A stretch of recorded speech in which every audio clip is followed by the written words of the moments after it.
Welcome back, everybody, to the Star Wars podcast, where we talk all things Marvel, Star Wars, and everything in between. Please take a moment to check our show notes to find our social media, merch, and more.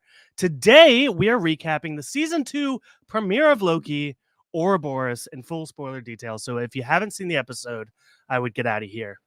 And I'm here with a guy who has a high likelihood of spaghettification. It's Tommy Pizzullo.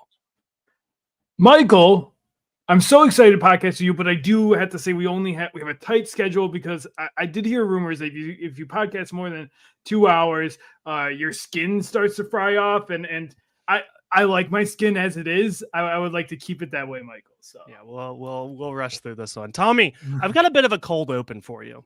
Okay. A story, so to speak. I just think it's interesting. Okay, so if you follow us on Instagram, Tommy, I sent it to you directly. I got an Ahsoka tattoo. I love it. I was obsessed with it. Right. So what I did, I was like, wow, people are gonna love this tattoo. So I went to Reddit, right, and I put it on the Star Wars Reddit. And boy, have I never been roasted harder in my entire life.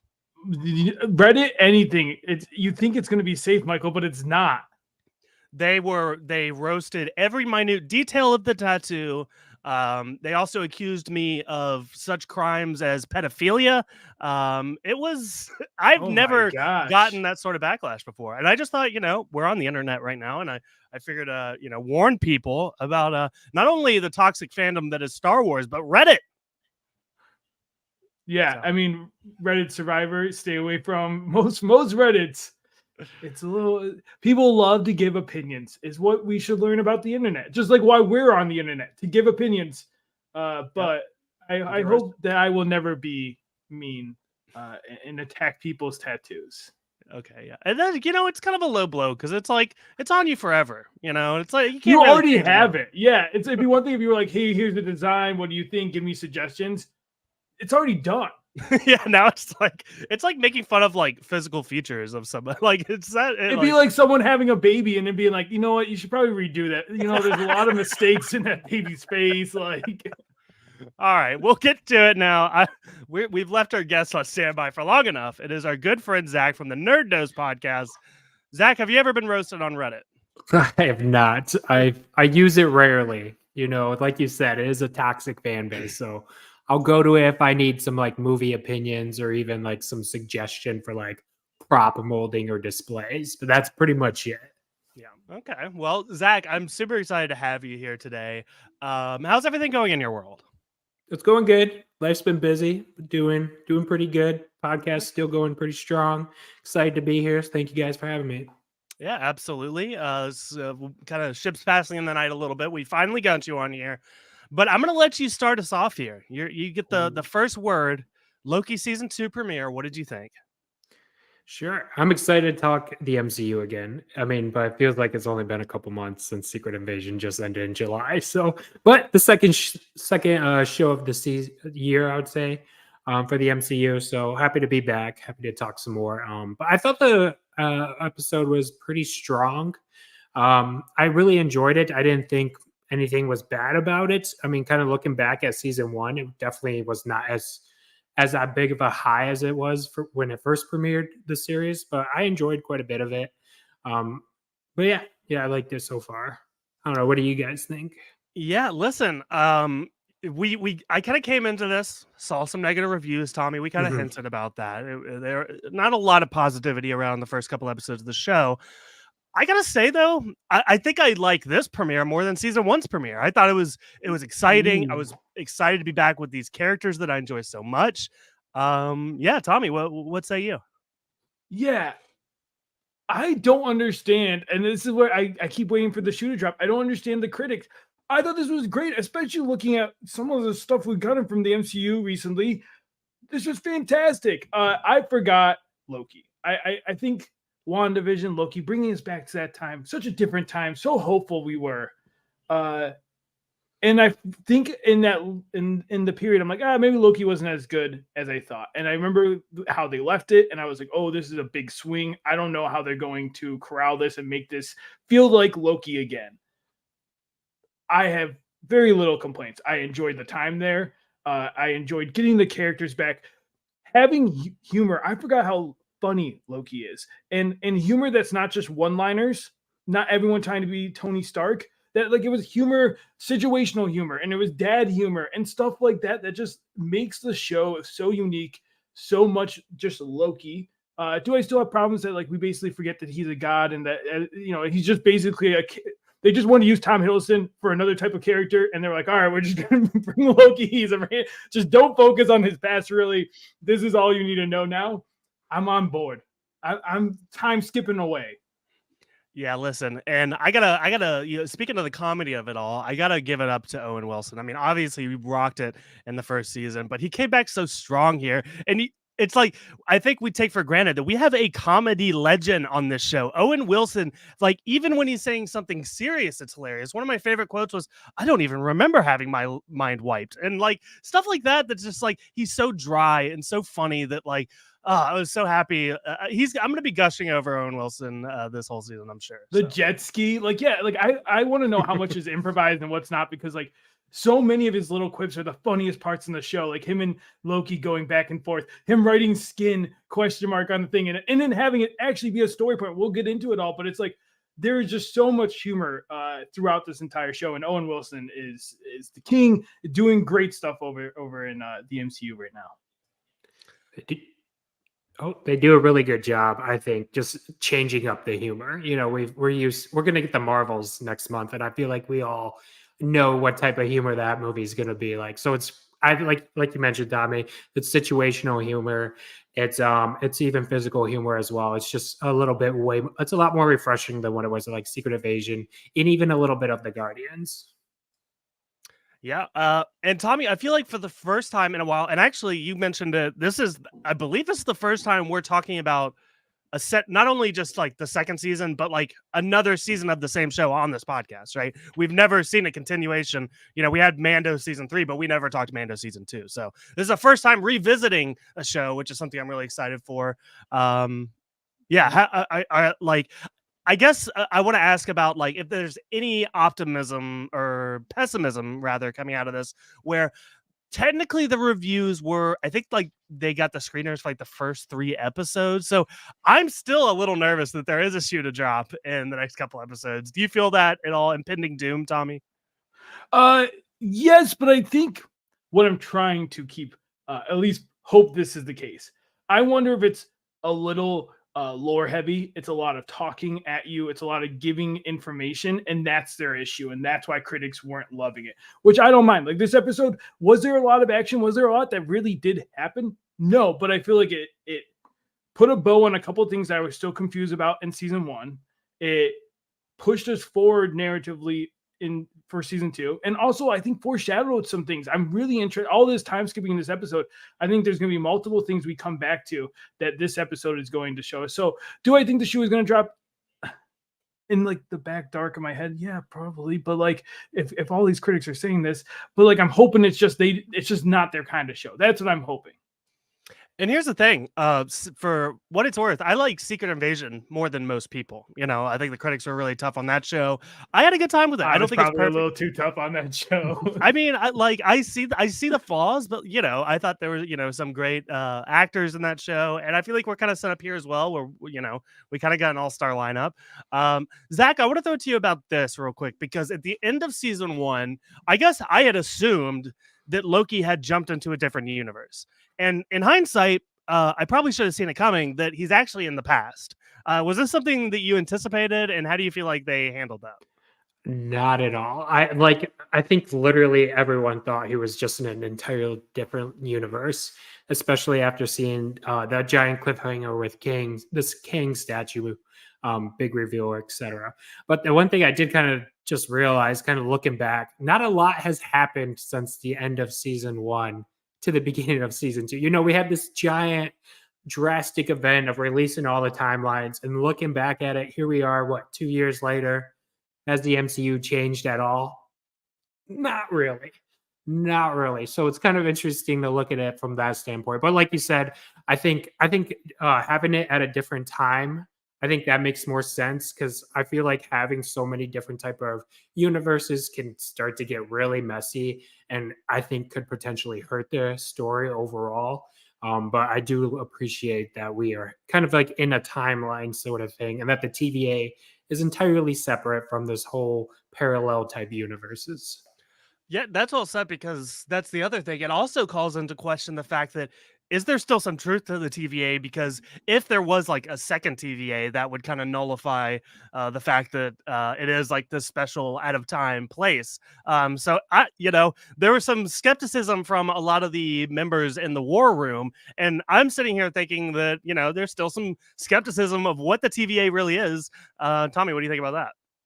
Yeah, I agree, and I think we see I think a line that was said by the judge maybe of like, yes, is there lies here 100%, but there are some truths in what the TVA was doing and what the timekeepers were doing, and I think that's how we're gonna feel throughout the season.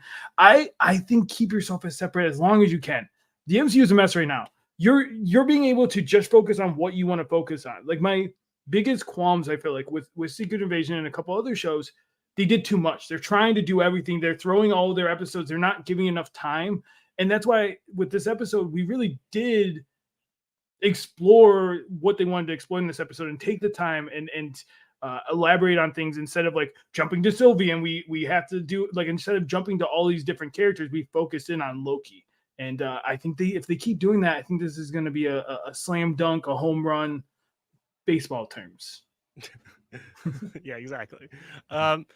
Okay, so maybe I'm an idiot, guys, but I gotta say, it was probably my least favorite part of this episode. Is it was a little exhausting coming back into it and realizing, we're dealing with the different universes. We're looking at screens with the branching timelines, and then, later we get the scene where I guess they're looking at. I think this is my problem. I have no idea how any of this stuff works. And also, like, every single show and property seems to explain it in a different way. Like, I really am just along for the ride at this point because, like, they're saying things and they're talking about Aurora extractors, and I'm just like, whatever. Like, I don't know. I guess that's my issue is I hope they don't dive too deep in a lot of this technical stuff because the more they do that, the more I want to step back. Zach, do you get any tinge of that, or am I just like an idiot? No, I agree. It seems like they're kind of like 1 foot in and 1 foot out. Like here they keep flashing all the different timelines on the screen, but we haven't really seen the effect yet. But then let's focus on the story that's, extracting Loki's into one Loki, I guess. I don't know. The story, like, I think they're definitely aware with how messy it can get with the new directors. And I think they are having a little bit more fun than they did in the last season with how ridiculous it can get.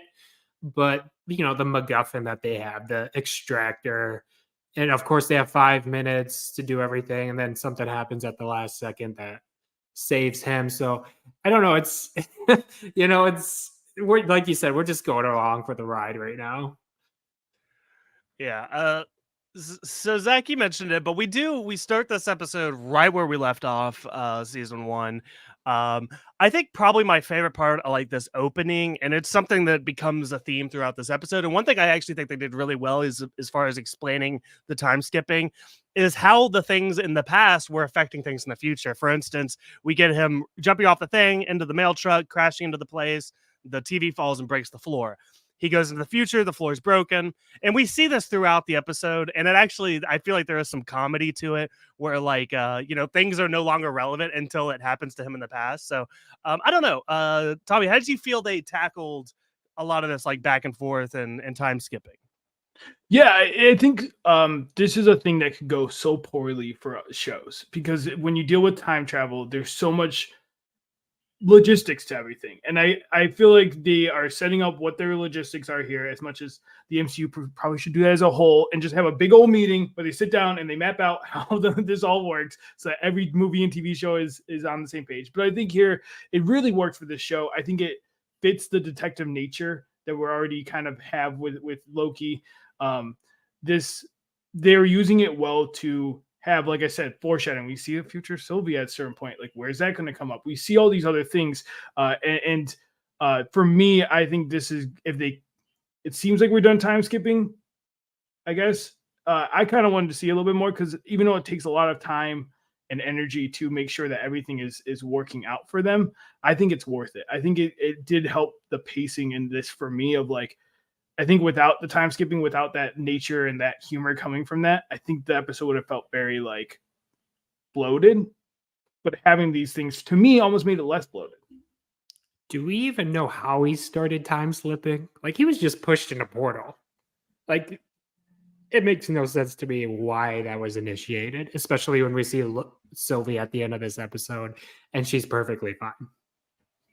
Yeah, maybe it's the way like he was in the middle of going through time while she killed, and because of that he was hit with the rays. I don't know, but yeah, but something like that, right? It's got to be something of that nature of like when he happened there, he's a man out of time now. Yeah, I guess so. No, I mean, it's hard to parse a lot of this stuff, and unfortunately, shows like this can be damaging when you hop on a podcast and try to dissect it, and it starts making less and less sense. I want to throw it to you guys because there is this moment we get in the episode. We get a lot of new characters, from the general to the judge and the war room. I believe the one guy's name is X5. We get a lot of new characters. It seems like they're going to be probably pretty important. But what did you guys think about this whole war room scene and how everybody handled it a little bit differently? For me, shout out to Hunter. Love this character. Love that they're giving her more. I thought that her conviction, it's very clear what her motivation is. Like, we need to change, and she is going to be a leader in this change. Hopefully, I'm really nervous they might kill her because I'm always nervous they're going to kill characters I like. But I liked her from this. I liked how the judge did come around, but it still feels like there's something else. Like you were saying earlier, there's something else sinister still going on, even though it seems like everyone's kind of on the same page. But the big part I think that they're not engaged on is the Sylvia of it all. And I think that's going to be the contention going forward. But at least right now, they're all agree that like, okay, it kind of sucks that we're variants that were pulled from our times. That's pretty crap. That sucks. You got to introduce a villain or some type of antagonist in this. And X5, I feel like he's as basic as it comes. Just trying to do what he's there to do, follow the rules. Everything's messing up. He's trying to keep everything stable. Definitely going to be interesting. I feel like they're going to possibly pull a B. I think her name's B15, where they release all of his memories to him and he discovers everything that they've been saying is true. So I don't know. It's kind of interesting. I'm curious to see how this rest of the season's going to go, and who's going to be the big bad at the end, because it's an MCU show. Ultimately, someone's going to be there for them to fight. Did you guys recognize the general from any other properties? Zach, because she's so familiar. I'm looking at the IMDb right now. Can you shed a light on this? Yeah, Okay. yeah. She's the mom. The mom. And you know what's funny is she like did the head thing with him, and it just brought back giant flashbacks of how she treated her son in that show, who was a big mama's boy. So I was like, okay, I see little throwback. Tommy, you look like this doesn't ring a bell. Do you remember this character from Game of Thrones? I do. Sorry, I was actually reading something so I could clarify something in the episode. All good. I didn't know if that was a confused face or what. No, I was checking myself to make sure what I was saying in a few seconds would make sense. Say it.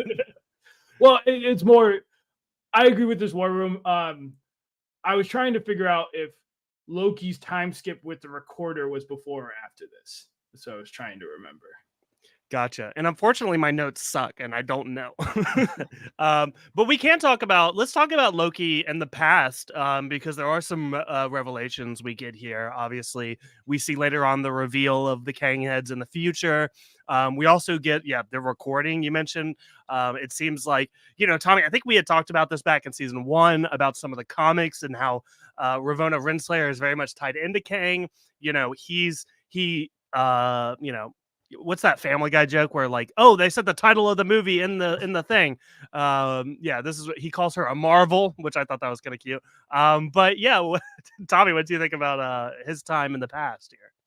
Yeah, again, I think this is something as the season goes on, I think we're going to look back at these, and I think a lot of them are going to make the future and the past make sense.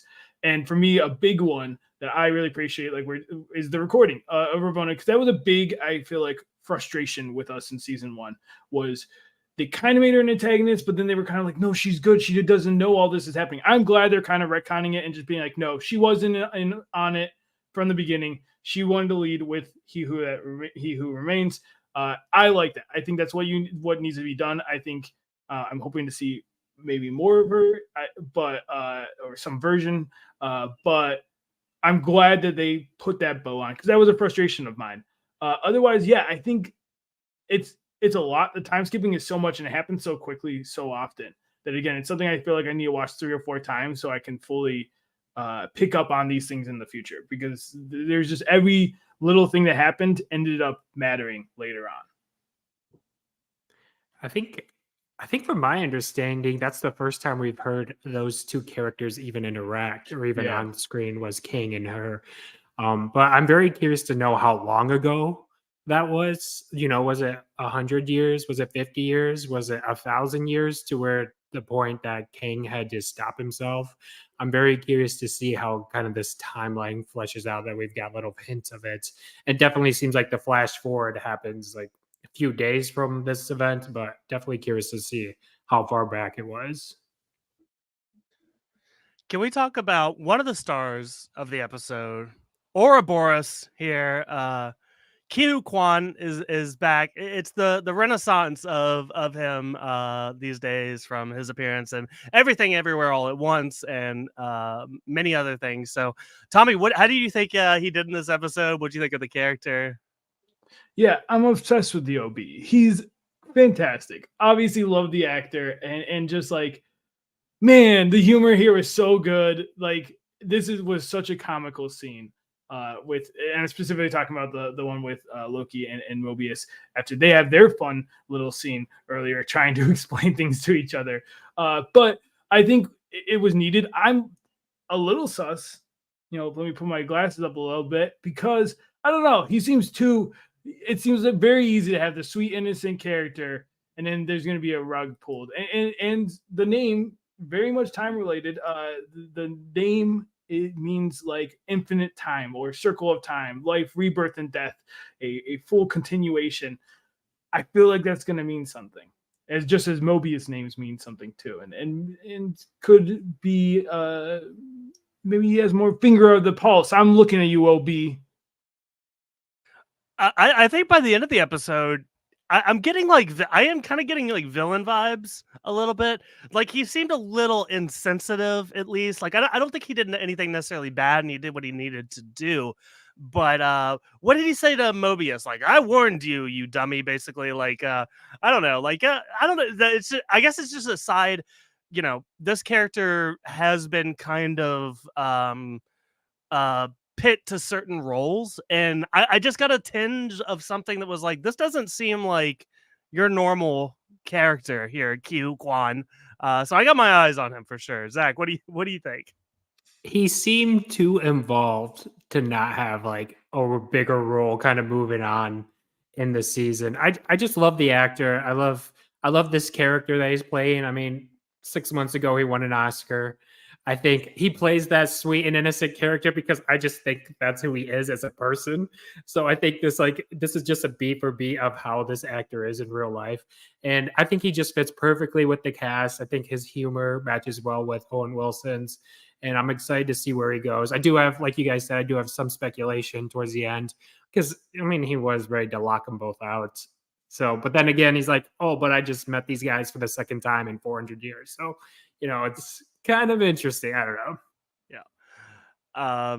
I will say, I kind of made fun of like the Aurora temporal extractor, I think they call it. I will say I got some comedy in the fact that they didn't explain it a whole lot, whereas like in the past, kind of like with the crack in the floor, they have that conversation, he jumps into the future, and then all of a sudden he has this device that can save him.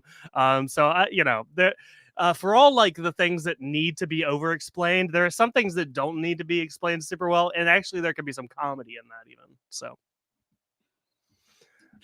another thing to note, and maybe I remember incorrectly, but wasn't it when they first showed up? Obi was like, "I've seen you before," looking at Mobius, not Loki. I feel like that's going to come up again. Is that time when they met up? Because it seems like so. Let me get my conspiracy theorists out. He was not called Obi. I think the name Obi is going to be important. He was not called Obi when Loki saw him, but then he's like, "Oh, Obi is a fun name." But he was saying that Mobius, you've been calling me Obi. You like he calls me Obi.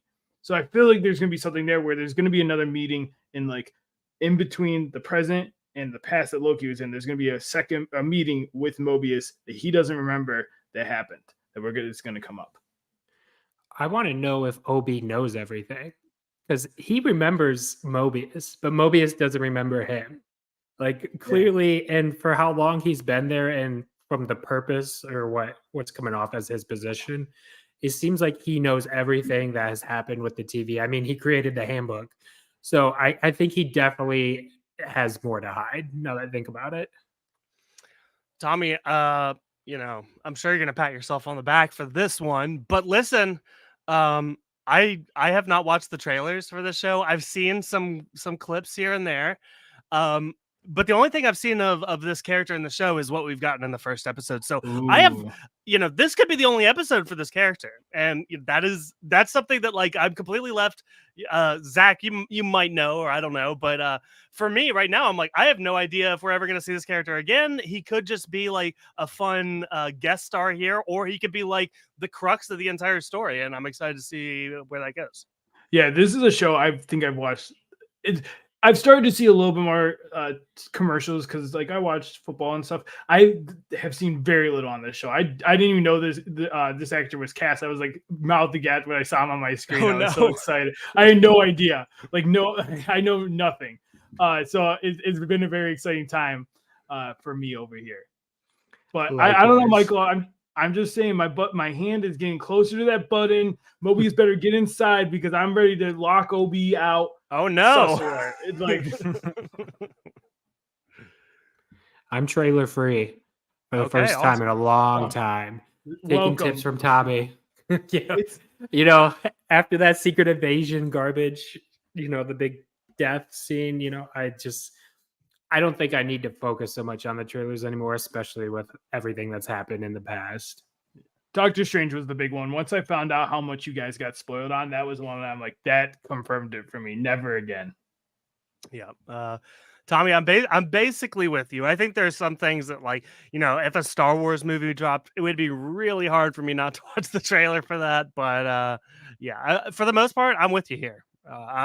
You've converted me. This has been like a long, 2.5 year journey for us, where you've converted me into a non-trailer watcher. Loyal listener out there that's listened from the beginning, pull a montage of those moments where I kept begging Michael to not watch trailers and how we got the journey of Michael, we'll call it.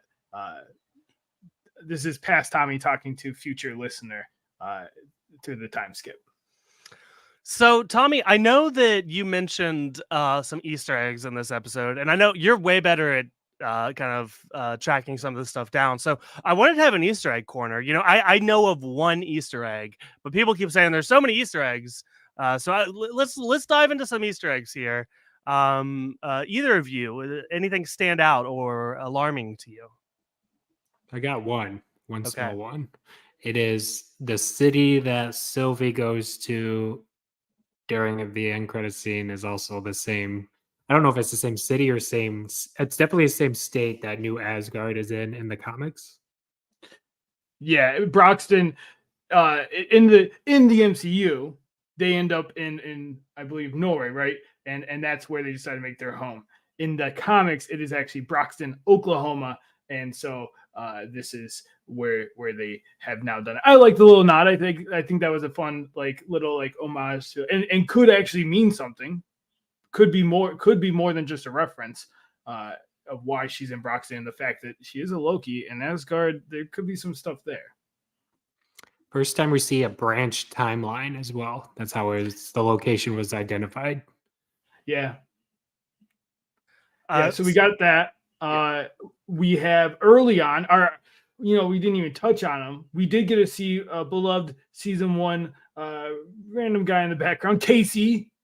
he is actually listening to the same podcast that Stephen Grant is listening to in Moon Knight.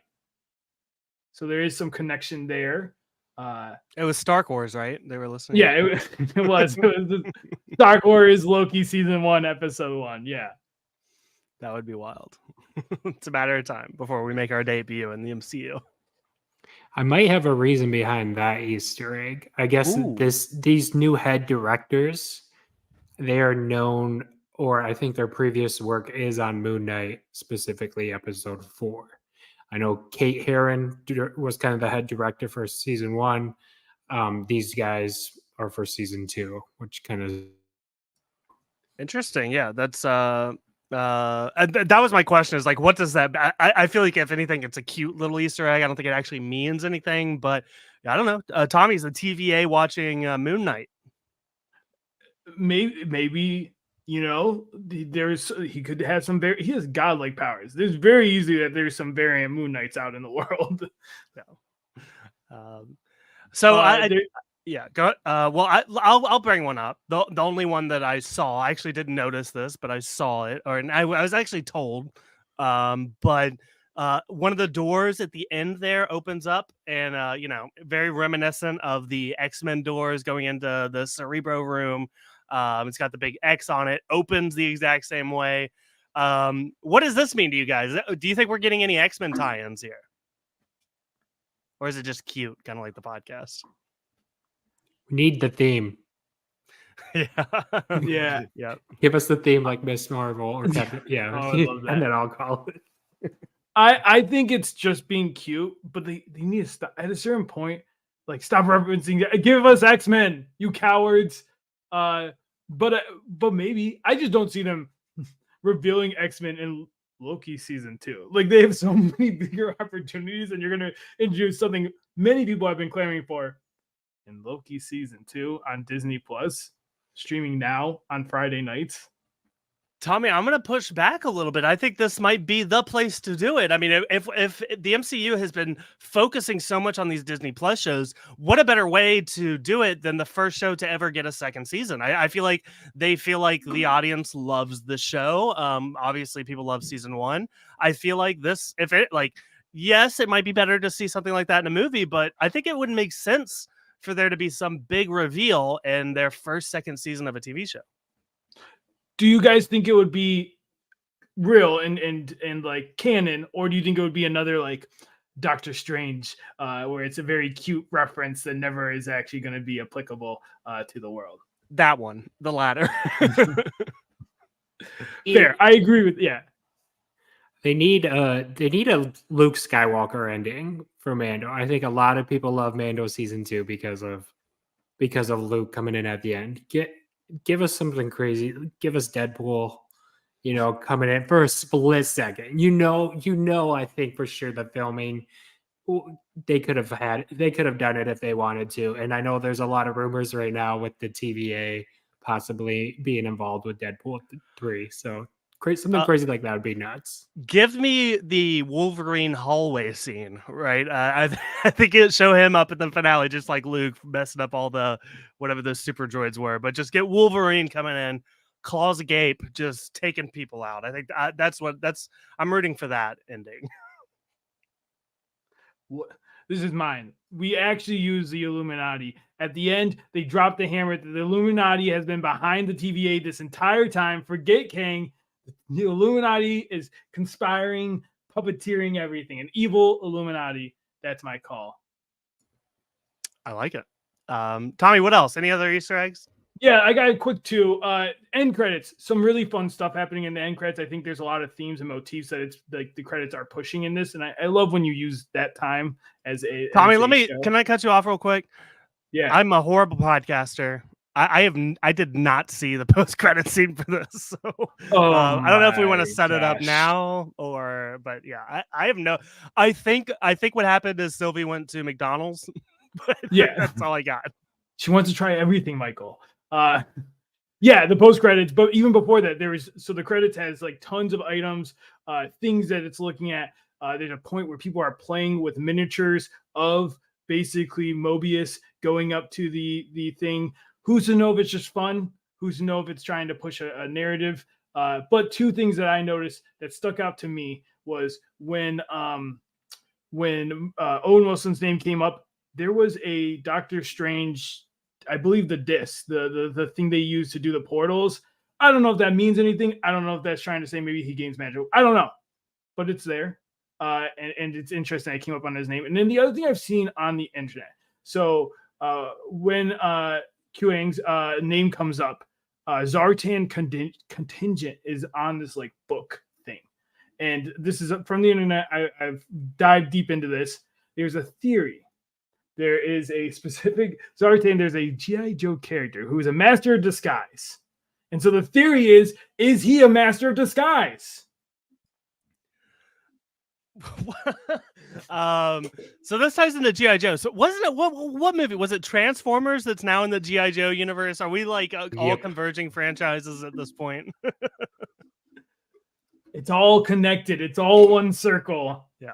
Are they gonna pull a Fantastic Beast on us at the very end and just switch it to Kang as Obi the entire time?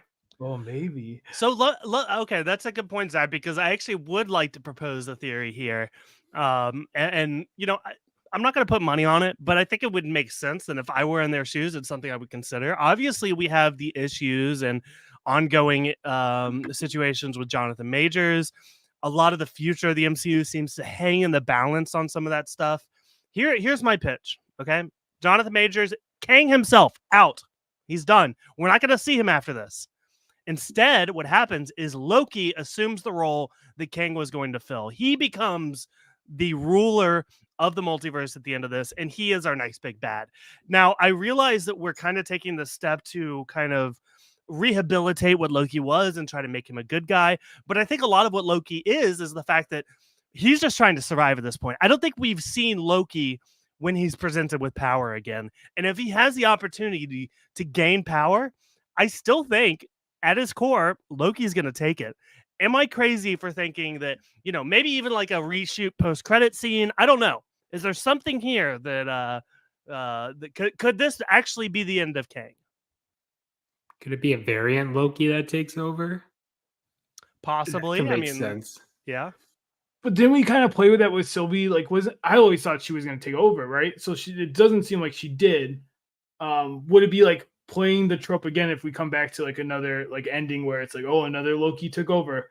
I think there's merit. Do I like the merit? No. I like my rehabilitated Loki. I like that he's like this new up and coming. This is the Loki. Yeah, as much as I said I was kind of annoyed because this is Avengers Loki and he shouldn't have had to come back so quickly.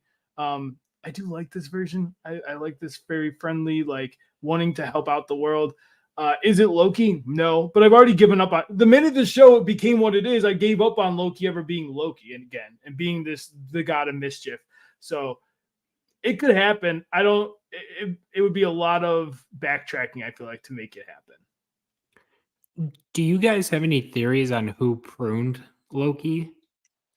Let's talk about this because this is an interesting moment. And actually, I will shout out last night, I was on the Lights Camera Rant podcast, and we talked about this a little bit. He had a great theory that this is a scene that we're going to end up seeing in the finale, and maybe Loki ends up coming back to prune himself at some point. But there's definitely another shoe to drop here. I don't know if we're going to get the answer immediately, but yes, I'm curious to see what you guys think. We see Sylvie coming through the elevator here, and Loki gets pruned. So what happened? Tommy, I'll throw it to you. I don't know, right? Like, it's like, obviously, I think we can take at least, we can't, because I was going to say we could take Sylvie off the board, but we can't, because what if it's a very, like a time skip Sylvie that's on the other side pruning him? Could it be Kang? Could it be like, would it be a nice twist that it's your bad guy the entire time that actually ends up saving him for some reason that he needed it all to happen this way? That's who I have money on, but I don't think it's our King. I think, or an evil version of King. I can't remember, what's the old King that we saw in like an end credit scene? The scientist who was like set in like a long time ago. I can't remember his name. I think that's who's going to end up pruning him. Yeah, I believe it's the original. Like that's the original King. I don't remember his name, but yeah. Yeah, I think that was an Ant-Man post-credit scene. Yeah. So yeah. What if it's Deadpool? That's how we get our Deadpool connection. He like shows up, breaks the fourth wall, and he's like, I know what the people want. And he does like a hype up motion. And then he's like, all right. And he prunes them. And that's the big cameo from Deadpool. I was watching Deadpool 2 last night, and just don't get me too excited because I'm ready for that. I need that as soon as possible. I've been clamoring because it's been a hot minute. Deadpool 2 doesn't feel that long ago, but like it was kind of a long time ago now, guys. I mean, it was pre-pandemic for sure, and definitely a while before. What, like 28, 18, 17? 18, Yeah, I think. Yeah. Yeah. 5 years ago. Oof. Yeah. There's nothing I'm more excited for. You know, Kang Dynasty, Secret Wars, get the hell out of here. I'm ready for Deadpool 3. So, I have a question for you guys. okay. What do you think Sylvie's McDonald's order would be? I know she got everything, but like, what do you think she likes the best? I feel like she's definitely one of those fillet of fish lovers. Oh. That's a good call. So I'll tell you this, you know, McDonald's did do a promotion around Loki season 2 a couple months back. And for whatever reason, the sweet and sour sauce was it said Loki as featured in Loki on the sweet and sour sauce. I got one of those. I saved it. It's in my car. I don't know if it's going to be worth money someday. I don't know if it's a Szechuan sauce situation, but I'm holding on to that Loki's sweet and sour sauce. But it is interesting that was the one thing that got the promotion. It wasn't like the Big Mac. It was the sweet and sour sauce of all things. This is where I admit that I still have my Szechuan sauce back from those days sitting in my fridge so I can sell it one day when it becomes relevant again one day. Oh, you put it in your fridge. See, mine's just sitting in my car. I thought the fridge might preserve it. Yeah, I thought the fridge might preserve it better. Okay. As if someone is going to eat the Szechuan sauce like 50 years from now. Maybe. Michael. I'll say this. I ate the Szechuan sauce. I didn't save it. It's really good. The Szechuan sauce is out of this world. Yeah. There's a recipe. Me and my roommate at the time made it at like we made our own Szechuan sauce based on the McDonald's recipe. I think it's one, you know, the guy who does like the TV recipes and then he makes, I can't remember his name off the top of my head, but I don't, but yeah. Oh, I'll send it to you later. You'll love it. You explained it well enough. Yeah. All I keep thinking about is those videos of someone like cooking a whole fillet or like a steak in their dorm room. I don't know if you guys seen those videos where someone's cooking like a full course meal. I have. I saw Gordon Ramsay actually he reviewed his and he's like, yeah, that you actually did exactly what you needed to make that steak. This is brilliant. I think she would order, this is my guess to answer the question, plain hamburger, no onions, pickles, light mustard, lots of ketchup. That was almost my order. You know, I like mustard, I like pickles. Gotta have lettuce on there. No ketchup. Get out of here with the ketchup. No, none at all. Do you have tomato at least to get a little bit of that? Like, I'm not tomato a big hater. Yeah, I'm not a big tomato guy. You know, I like pasta sauce. That's about like give me some ragu. That's as tomatoey as I get. I don't ragu. Like oh my god. I mean, that was just an example. No, you're a ragu. Your first instinct is your heart. You're a ragu guy. She's definitely getting a Sprite though. Oh yeah. Yeah. I could see her as a McNugget person too. I could see her as a very simple like McNugget, sweet and sour sauce, like something like that too. So yeah. Guys, I feel like we dived into the Easter eggs, then we got sidetracked on the McDonald's, but I don't know if we touched on the ending. I don't know if you guys have any comments about, you know, obviously this is where Mobius goes out into whatever the hell he was doing, and then Loki comes and saves him. I don't know. Again, this is like, I'm kind of like lost in some of this stuff, but yeah, any comments on like the ending of this episode? I'm just glad the time slipping's like done with. Like this was like, I'm kind of actually really glad that they kind of were able to conclude a little bit what they were finished off as a big cliffhanger in season 1. You know, I didn't want this whole time slipping thing to last 5 out of the 6 episodes. So, you know, it happens. How it happened, I have no idea how they fixed it, you know, but, you know, I'm just kind of ready to move forward a little bit with this story and kind of see how the rest of it unravels. Yeah, I think it did the perfect balance of like, I agree with you. I wouldn't have liked him continuing to skip in multiple episodes, but I like that there's still going to be ramifications from the time skipping in future episodes. It's like the perfect balance of like having consequences of it and not having it just be a one-time thing. But I don't need to see him. I'm with Mobius. It was very hard to watch sometimes. I loved when he was like, it was pretty bad. He's like, you lied to me. He's like, yeah. It's like you're being like rebirthed every single time. Yeah, it's like you're being born and dying at the same time. I gotta say, I'm gonna draw back to the final season of Breaking Bad. I believe I don't think it was the premiere. I think it was the mid-season premiere of the final season of Breaking Bad. They come back, and there's this whole elaborate scheme to steal some properties from this train car. And it was kind of like a one-off story a little bit, and it got us reacclimated to the characters and kind of put us back. It wasn't a thing that lasted half the season or anything. It was just one central problem that kind of gave us a taste and a warm back into those characters. And I kind of felt like that's something they did really well here, where, this isn't going to be the main plot of the show, but it's almost like a taste test of what we're going to get for the rest of Loki. And I appreciated how they were able to handle this. And honestly, I love this premiere. I really liked it. I don't know if I feel like I'm going back into like Secret Invasion days where I liked that premiere and then I continued to defend the show and then everyone hated it. But I don't know. We'll see. We'll see where we go. No, it's a good point that you bring up. Oh, sorry. I was going to say, like, it's like the weekly episodes, each week has like monster of the week kind of thing. Like each week, there's a different problem to tackle, and then that story's contained, and then like you mentioned, Secret Invasion, where like every episode we're like, oh, how does this stack up to the rest of the season? How this gonna affect the next coming episodes? So it's kind of nice, kind of having this small little arc.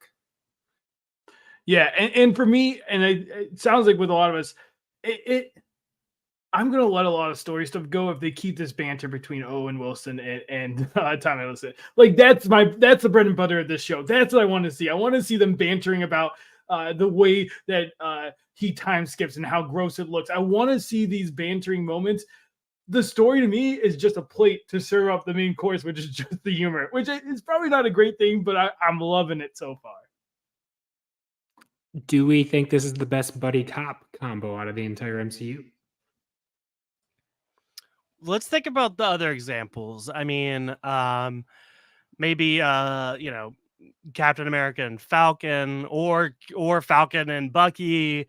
I don't know who else stacks up. Captain America and Bucky. Captain America entirely. Yeah. Trying to think of other like interrogation scenes. Doesn't Ant-Man isn't there like a good cop, bad cop thing with Ant-Man? I feel like it was someone Yeah, or there should be. I feel like he'd be a good like, hey, like here's your Dunkin' Donuts, your Baskin Robbins ice cream. I got that for you. I have an employee discount. And then there's like a real like hard cop that comes in and is like, where is he? Where is Rachel? She's partnering with Batman. Maybe Black Panther is in Okoye. Oh, okay, that's a good call. I feel like she has good chemistry, both of them. So I don't know, maybe. How about this? I'm gonna open a poll on Spotify or a question, whatever it's called, the Q&A. I don't use this feature enough, but if you want to let us know who the best buddy cop combo in the MCU is, you can let us know on Spotify in the Q&A section. So it's not like best duo, but it's like specifically like who would be the best like cop duo going out there interrogating, discovering, or at least most fun to watch. Yeah, something like that. All right, guys. Anything else as we close out here on Loki premiere?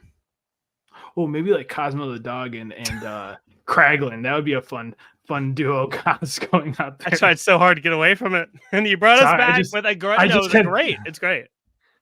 Drax and Mantis did have their own holiday special. That's another good one. That is a good one. Good call. All right, that's all I have now. All right, well, let's move into Tommy. We have issues every week coming up with recommendations. I have a recommendation this week. I'm sorry. You don't have to give one if you don't want to, but I'm going to throw it to Zach first, actually. Zach, is there a movie, TV show, video game, book, song, recipe, anything you want to recommend to the audience here? So every fall, I binge watch the Harry Potter series. So, it's the time. It's starting to get cold out. Highly recommend it. Give it a watch before you start your Oktoberfest movie marathon with the Halloween movies and horror movies. So amazing franchise. Can't love it enough. Fantastic Beasts, stinker. So I've actually been catching up on a lot of movies. I've watched 4 movies in the last week, which, I watch a lot of movies, but even that's a lot for me. So I watched Landscape with the Invisible Hand. I saw No One Will Save You. I saw Talk to Me.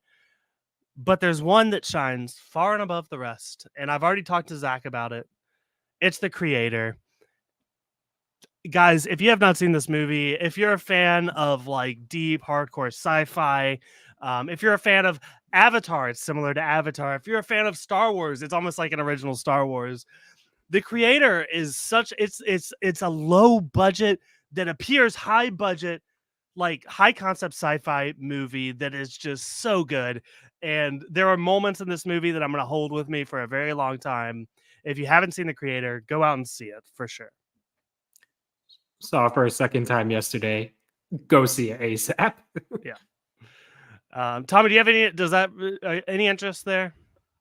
Definitely interest. I've had a hard time with movies. Me and movies have been struggling. I've had a hard time like being like, I want to watch a movie. I've been enjoying my like put on TV shows, do other things while it's in the background because there's 1,000 episodes. That's kind of where I'm at in my life. But I am now interested because how well you pitched it, and because it's something that matters to you, Michael, and that's what I care about is watching. When a friend recommends shows to people, watching it right away. That's what I love to do. Tommy, if you watch The Creator, I will finish the first season of My Hero. Deal. Immediately. I'll watch it like that night if you go see The Creator. Okay. Is it out right now? I don't know. It's out. I mean, I guess since you watched it. It's in theaters. Wait, Tommy, do you watch Attack on Titan? Yes, I do. I'm early on. I'm like season 2, season 3. Okay, gotcha. I got onto a One Piece cruise since the One Piece live action. Great. That's actually, Michael, I think you should watch that before because I do think you'd actually like the One Piece live action. But I've been cruising down the One Piece on the Going Merry, which Michael would get if he's seen the one. But anyways, back to my recommendations. Listen, I have one, and then I have one like it's the time of season, so I need to recommend it. Michael, you might have recommended this already. So this is me like maybe piggybacking on yours. Netflix has this. We love reality strategy shows here. There was a show way back in the day called The Genius. Great show. The creator went on, made another show that is premiering now, The Devil's Plan. It's great. If you love strategy shows, it is really good. It, to me, does what I want U.S. strategy shows to do, which is focus on the social aspect, not the gimmicks, not the twist, all that stuff. So it's new. I would check that out. And then it's October, my friends. I know where you're going. Let's hear it. You're all snugged up in a little snuggie. You got some. It's not a snuggie. What is this? 2013? It's a flannel snuggie because it's fall. It's just you're so toasty. You got a little hot cider. Maybe there's a little Cool Whip, a little dollop of Cool Whip in that hot cider. You got some donuts, maybe. I don't know. And you turn on Over the Garden Wall, my friends. Yep. Come join me over the wall. It's a great show. I've talked about it probably a million times. I believe, Michael, you did watch. You have watched Over the Garden Wall. So I believe I watched it, Tom. I think I watched like half of it. I think I ended up like falling asleep in the last couple episodes. So I don't actually know how that's the prime. Okay, it's a show that you won't understand until you've watched the full thing, and then it makes the show 10 times better. Okay, and I still love. I'm here seconding the recommendation. If you have not seen Over the Garden Wall, what a great October TV show to watch for sure. It's a movie. It's 11. I think it's like 10, 11-minute episodes. It's really nothing. It's like a short walk in the park. Yeah, very good stuff. Great voice. Oh my gosh, Zach. Yeah, it's Didn't they delete it from the internet though? Is it? Can you watch it? It's on Hulu. I believe it's still on Hulu. Okay. But of course the great people at Max love to cut animated shows, and yes, did take it off Max, but I believe it is still up on Hulu, and it is really a fantastic time. It's only one season. He didn't want to do more, and great voice cast. Elijah Wood, Christopher Lloyd, Tim Robinson. Nigel Thornberry, Rocky Poacher Horror Show. What's his name? Curry. Tim Curry. Yeah. Give Tim Blake Nelson. All the other famous Tims that could possibly. Yeah. Now, Tommy, don't ever say, because I did watch this, and don't ever say, and I was very glad that I did. It's a great show, Zach. Just maybe watch the last couple episodes. I don't get full credit on that one. Yeah, you get it's like you turned in a homework assignment, and you like the last couple of paragraphs you didn't think I was going to read, so you wrote, "This is where I fill space. This is where I fill space." Yeah. Exactly. I also one last recommendation from me. I think everybody in the universe watched Haunting of Hill House. That was really good. I think it was 2 years ago. There was Midnight Mass, which I liked more than Haunting of Hill House. That is a really great show if you haven't seen that. And I believe this Thursday the creator has another show. Zach, do you know the name of it? I forget the name, but there's another show coming out in his universe. Who is this? Mike Flanagan, right? His new show. Pulling it up right now. Bly Manor also came out. Yeah, I didn't like that one as much, but oh man, what is it? The Fall of the House of Usher. There you go. Really good reviews kicking off. So too scary for me. Ooh. Yeah, that's not necessarily Tommy's vibe, but Haunting of Hill House is a masterpiece. I hated the finale. Oh. I thought the show was incredible. There was that one episode that was like entirely one shot, but the finale lost me big time. Could arguably have one of the best jump scares like in media. Yep. I know what you're talking about. For sure. Okay, Zach, thank you so much for joining us. This is so much fun. I know we've been trying to get this together for a little bit now, so to finally have you, it's great. I want to give you a chance to tell people about your podcast or where they can find you online and anything else you want to leave with the audience.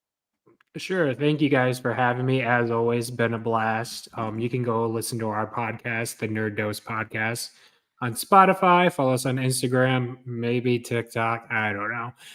We're kind of up in the air right now with breaks and non-breaks, so we're not as consistent anymore. We're both finishing up our last school year, so it's kind of a little rough patch, but tune in for more episodes to come, I guess.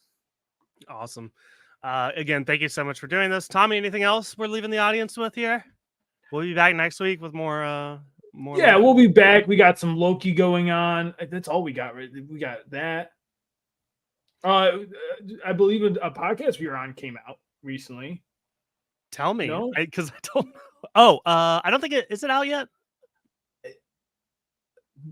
Alex has at least listened to it, so okay. Let me confirm, but it is coming out. If not, I guess it's the 200th episode of the Two Black Nerds podcast. So yeah, definitely check that out. They kind of did like a state of the MCU type podcast where they got a lot of different takes from different Marvel podcasts or fan podcasts. So go check that out and kind of see what's going on. Yeah, see what's going on with the MCU. So.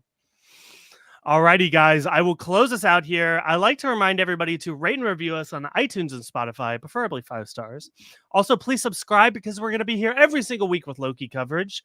Follow us on Instagram at Stark Wars Pod and check our show notes for our merch. We don't talk about it enough. We got good merch, right, Tommy? We have great merch. I love the Thanos lightsaber shirt that I believe I have. That's a great one. We come up with 2023 merch. Maybe that's our new goal. But go get a shirt for sure right now. Leave the show. Go get one. Also, ask us for a Discord link because we have a little Discord community going on. Zach, very active in the Discord. Thank you so much for participating there. You can come talk to Zach and all of us over there at the Discord. But that is all we got for you guys. Thank you so much for listening, and we will see you next time. Bye.